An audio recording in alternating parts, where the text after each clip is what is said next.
प्यारे बच्चों, सामान्य विज्ञान कक्षा 7वीं में अभी तक हम लोगों ने 3 पाठ का अध्ययन किया। जैसा कि आपने देखा है कि हम लोगों ने इसके अंतर्गत पाठ 1 अर्थात सजीव सृष्टि में अनुकूलन और वर्गीकरण, पाठ 2 वनस्पति, उसके सभी भागों की रचना और उसके कार्य तथा प्राकृतिक संसाधनों के गुणधर्म, इसका अध्ययन किया। अब इसी संबंधित आगे का पाठ जो है वह है सजीवों में पोषण। तो आज हम देखेंगे कि सजीवों में पोषण किस तरह से होता है। पिछले पाठ का अध्ययन आप लोगों ने किया, उसके प्रश्नोत्तर लिखा और बहुत सारे बच्चों ने प्रश्नोत्तर को लिख करके हमारे पास भेजा भी। काफ़ी बच्चों ने अच्छा प्रयास किया है। अब हम सजीवों में पोषण इस पाठ के अध्ययन के लिए ध्यान देते हैं, अर्थात पाठ 4 सजीवों में पोषण। सबसे पहले इसमें ध्यान देना है कि कुपोषण क्या है। जितने सजीव हैं उनके जीवन विकास के लिए विभिन्न प्रकार के तत्वों की आवश्यकता होती है। अगर सभी तत्व समान मात्रा में नहीं मिल पाते, उचित मात्रा में, तो उनसे तरह तरह के नुकसान होते हैं। शरीर की सामयिक वृद्धि नहीं हो पाती। तो कभी कभी हम लोगों ने देखा है कि भोजन तो कर लिया जाता है, लेकिन उन भोजन के करने के बाद हमें उसका अगर पाचन ठीक से नहीं हुआ तो उस भोजन करने का कोई लाभ नहीं हो पाता। तो हमें जो भोजन करते हैं उस भोजन में 2 चीज़ें मिलती हैं, एक तो माइक्रोन्यूट्रिएंट्स और एक माइक्रोन्यूट्रिएंट्स, अर्थात बृहद पोषक तत्व और सूक्ष्म पोषक तत्व। भोजन किया क्यों जाता है? क्योंकि हमें उससे ऊर्जा मिलती है। जब भोजन का पाचन होता है और उसका स्वांगीकरण होता है तो उससे हमें ऊर्जा मिलती है।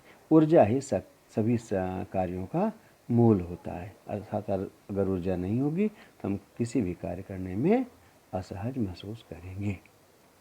शरीर को क्या चाहिए? क्या भोजन में मुख्य रूप से कार्बोज पदार्थ, वसायुक्त पदार्थ और प्रथिन के पदार्थ, अर्थात कार्बोहाइड्रेट, फैट और प्रोटीन, इसकी ज़्यादा मात्रा होती है जो भी हम भोजन करते हैं।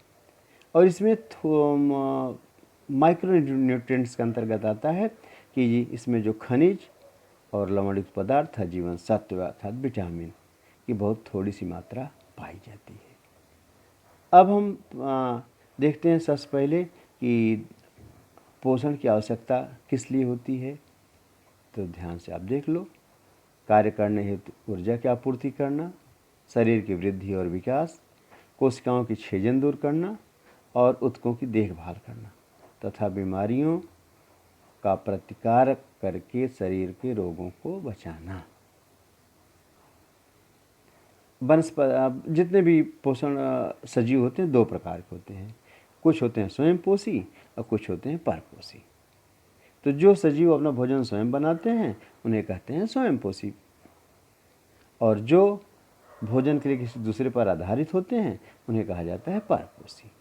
अब आइए हम सबसे पहले स्वयंपोषी वनस्पतियों के विषय में जानकारी प्राप्त करेंगे। तो ये समझ लीजिए, अधिकतर वनस्पतियाँ स्वयंपोषी होती हैं, क्योंकि वनस्पतियाँ अपना भोजन स्वयं तैयार करती हैं। जमीन में स्थित पानी, पोषक तत्व और हवा में उपस्थित कार्बन डाइऑक्साइड का उपयोग करके पर्णहरित, क्लोरोफिल और सूर्य प्रकाश की सहायता से पत्तियाँ भोजन बनाती हैं। और इस पूरे प्रकरण को कहते हैं प्रकाश संश्लेषण, अर्थात फोटोसिंथेसिस। फोटोसिंथेसिस जैसे यहाँ पर एक आकृति आप देख रहे होंगे, ये वनस्पतियाँ हैं। तो इस वनस्पतियों में जो सूर्य का प्रकाश अर्थात दिन का समय है, कार्बन डाइऑक्साइड पत्तियों पर्णहरिम है अर्थात पत्तियां ही भोजन बना सकती हैं और जड़ों से पानी, खनिज, लवण ये ग्रहण करके पत्तियां भोजन बनाती हैं। यहाँ एक ध्यान देने वाली बात है कि फूल, इसमें रंगीन फूल दिखाया गया है और ये रंगीन फूल भोजन बनाने में असमर्थ होता है क्योंकि यह हरा नहीं है। तो इस बात को अच्छी तरह समझ लो, केवल पौधे का हरा भाग ही भोजन बनाने में सक्षम होता है और इस प्रकार भोजन बनाने की प्रक्रिया कहते हैं प्रकाश संश्लेषण अर्थात फोटोसिंथेसिस। अब देखिए इसमें यहाँ पर एक सूत्र खूब अच्छी तरह से इसको ध्यान समझ लीजिए कि कार्बन डाइऑक्साइड प्लस पानी, ऊर्जा, प्रकाश की ऊर्जा और पर्णहरिम दोनों की उपस्थिति में ये क्या बनता है? अन्न बनता है अर्थात ग्लूकोज और ऑक्सीजन।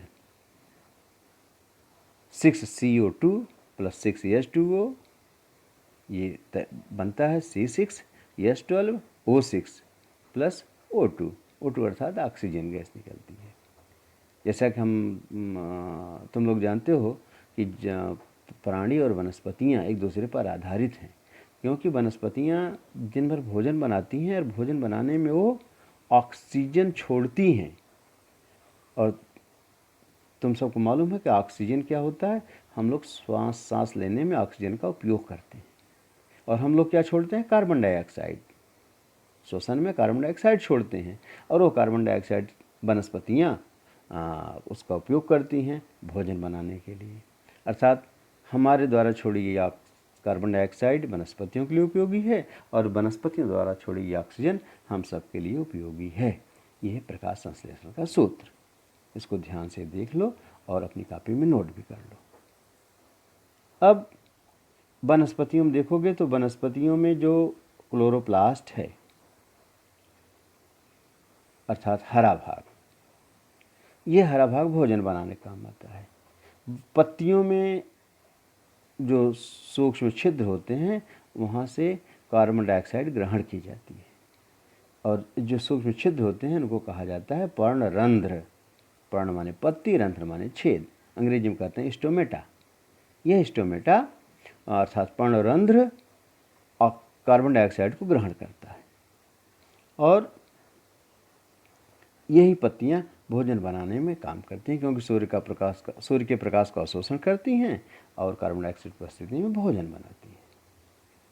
अर्थात प्रकाश संश्लेषण की क्रिया पत्तियों एवं वनस्पति के अन्य हरे अंग जैसे हरा तना, हरी टहनी में भी होती है। यहाँ तक कि फूल के बाहर का जो भाग होता है वह भी हरे रंग का होता है और वह भी भोजन बनाने में सक्षम होता है। अब हम इसमें देखेंगे कि वनस्पतियों की परिवहन व्यवस्था अर्थात वनस्पतियों में किस तरह से जल का आदान प्रदान होता है। तो एक आकृति यहाँ पर देखिए, इससे अच्छी तरह समझ पाओगे कि यह एक पौधा है, जड़ें पानी को अवशोषित करती हैं और ये जो नीले रंग का एरो या तीर का निशान दिखाया गया है, ये बताया गया है कि जल वाहिनियाँ अर्थात पौधे के बाहरी भाग में, तने के बाहरी भाग में जल वाहिनियाँ होती हैं। ये पानी का अवशोषण करके पत्तियों तक और पौधे के विभिन्न भागों तक उस जल को पहुंचाती हैं और फिर वनस्पतियों की पत्तियां और हरे भाग भोजन बना करके उसको जो वापस करते हैं, जो सीधे दिखाया गया किस तरह से लाल रंग से दिखाया गया है, ये होती है रसवाहिनी और रसवाहिनी पौधे के विभिन्न भागों तक जाती है और जड़ों तक भी जाती है। जड़ों को जब भोजन मिलेगा, पोषण मिलेगा, तभी वो कार्य कर पाएंगे। इस तरह से हमने देखा है कि जलवाहिनी और रसवाहिनी दो वाहिनियाँ होती हैं ट्रांसपोर्टेशन सिस्टम के अंतर्गत। उसके बाद हम देखेंगे कि वनस्पतियाँ कौन कौन सी पदार्थ उत्सर्जित करती हैं। तो ध्यान देना, वनस्पतियाँ जब प्रकाश संश्लेषण करती हैं तो ऑक्सीजन उत्सर्जित करती हैं, लेकिन जब वनस्पतियाँ श्वसन करती हैं तो वो भी कार्बन डाइऑक्साइड ही उत्सर्जित करती हैं।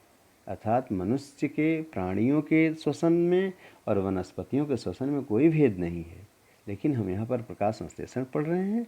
दिन में प्रकाश संश्लेषण करती हैं, अधिक मात्रा में कार्बन डाइऑक्साइड ग्रहण करती हैं और ऑक्सीजन उत्पन्न करती हैं।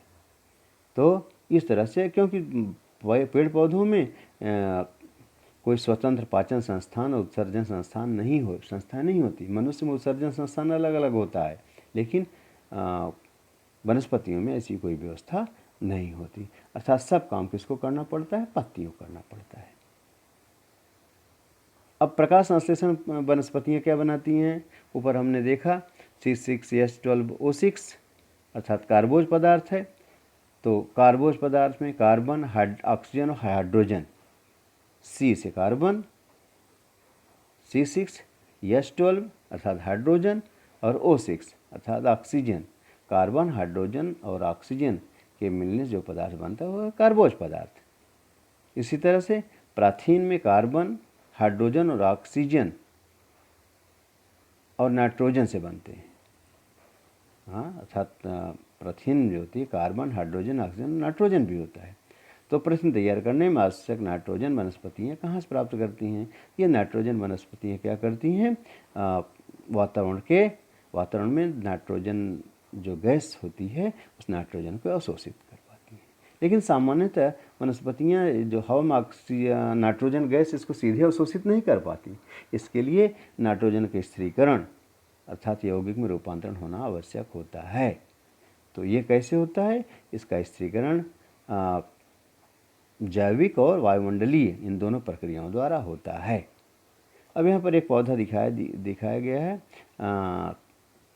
जो फलीदार वनस्पतियाँ होती हैं उनकी जड़ों में छोटी छोटी गांठें होती हैं। ये देख रहे हो, इन गांठों में नाइट्रोफाइंग बैक्टीरिया होते हैं जो वातावरण के नाइट्रोजन का रूपांतरण करते हैं और पोषक तत्वों के रूप में वनस्पतियों को उपलब्ध कराते हैं। यहाँ ध्यान देना आवश्यक है।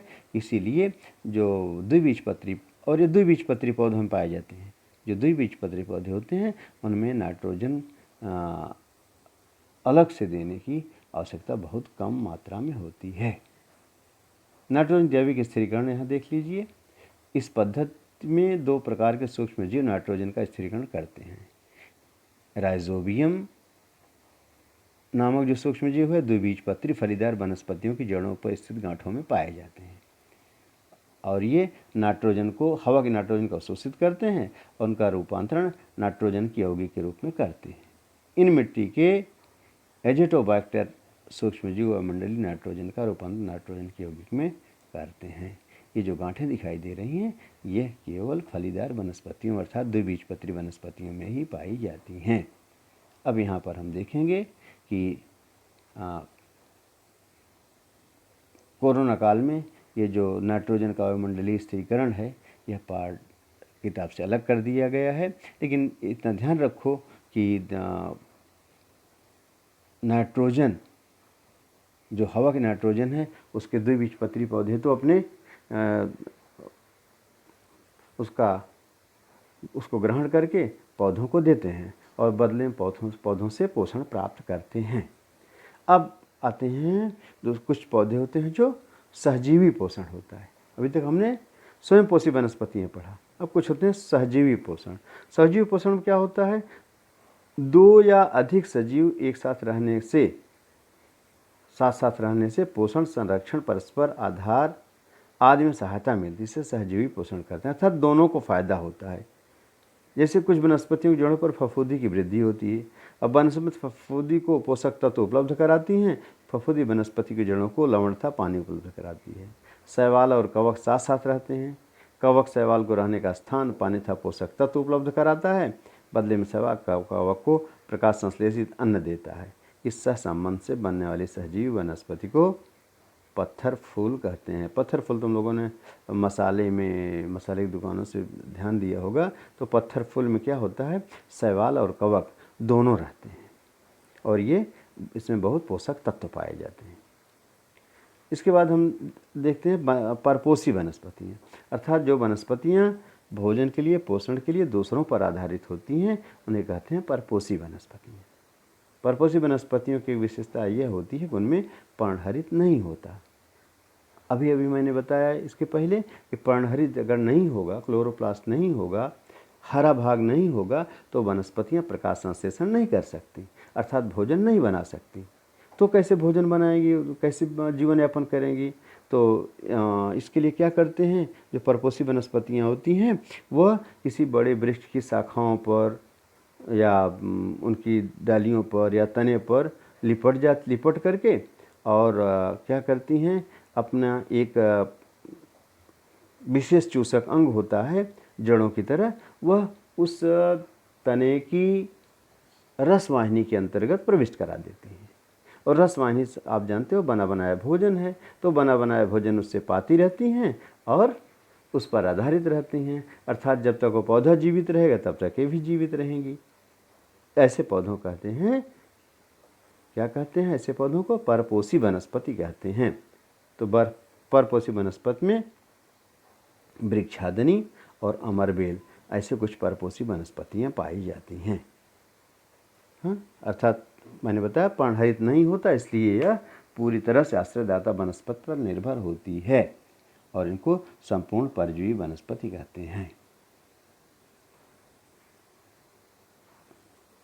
इस तरह से कुछ वनस्पतियाँ कीटभक्षी वनस्पतियाँ होती हैं। अभी मैंने बताया जहाँ नाइट्रोफाइंग बैक्टीरियाज होते हैं वहाँ तो खूब अच्छी तरह से वनस्पतियाँ, नाइट्रोफाइंग बैक्टीरिया वातावरण से नाइट्रोजन को लेकर के वनस्पतियों को देता है और वनस्पतियों में वृद्धि और विकास होता है। लेकिन कुछ जगह ऐसे होते हैं जहाँ पर नाइट्रोजन की प्रचुर मात्रा में कमी होती है और नाइट्रोजन पौधे के विकास के लिए बहुत महत्वपूर्ण पोषक तत्व है। तो ऐसे स्थान पर जहाँ पर नाइट्रोजन की मात्रा कम होती है वहाँ पर कुछ वनस्पतियाँ पाई जाती हैं जो कीटों का भक्षण करके उनसे नाइट्रोजन ग्रहण करती हैं। ऐसी वनस्पतियों कहते हैं कीटभक्षी वनस्पतियाँ। अब एक कीटभक्षी वनस्पतियाँ क्या होती हैं, इनके पत्तियों में, फूलों में, कहीं पर अर्थात अंग विशेष में कहीं कहीं थोड़ा परिवर्तन हो जाता है, जिससे कीट पतंगों में पाए जाने वाले पोषक तत्वों को चूस करके और वह अपने नाइट्रोजन की मात्रा को पूरा करती हैं। जैसे अभी ये वनस्पति देखिए आप, यह है ड्रासेरा, ध्यान रखना इसका नाम ड्रासेरा।